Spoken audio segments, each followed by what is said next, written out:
আনন্দপুরে আসলে কোনোভাবে কিন্তু নবরণ সংঘ ক্লাব বিষয়টি বাজারে এটা মিস করা যাবে না, কারণ এরা তৈরি করেছে জ্যান্ত ঠাকুরের সঙ্গে সঙ্গে 30 ফিটের কালী মায়ের মূর্তি। ঢুকতে না ঢুকতেই তারা মায়ের জ্যান্ত তারা মা দেখে নিলাম।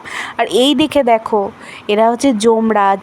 যমরাজ কিন্তু এখানে রক্ত চুষে খাচ্ছে। এই পাশে নকল কঙ্কালের নাচ দেখে বাচ্চারা তো বড্ড খুশি। তাই বাচ্চাদের জন্য এবং আমার মতো মানুষের জন্য এটা তো একেবারে পারফেক্ট একটা প্যান্ডেল। হাতের কাজে এত সুন্দর দেয়ালগুলো ফুটিয়ে তুলেছে। আর এইদিকে ক্যামেরা ঘোরাতে না ঘোরাতেই তোমাদের জন্য একটু ছবি তুলে নিলাম। এত বড় 30 ফিটের রুদ্র কালীমার মূর্তি। এত বড় যদি তোমার ঠাকুর দেখতে হয় তাহলে কিন্তু অবশ্যই মসলান্দপুরের নবরণ সংঘ ক্লাবে আসতে হবে।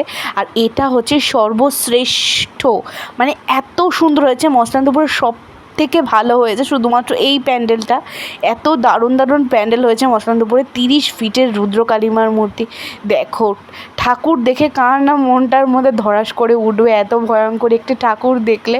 আর দেখো, লোকের সমাগম কিন্তু ভিড় হয়ে উঠেছে পুরো জায়গাটা। এদিকেও একেবারে একই রকম হাতের কাজে ফুটিয়ে তুলেছে দেয়ালগুলো। আর এদিকে জ্যান্ত ঠাকুরের সঙ্গে এখানে রঘু ডাকাতের মধ্যে একটা ভয়ঙ্কর ডাকাত।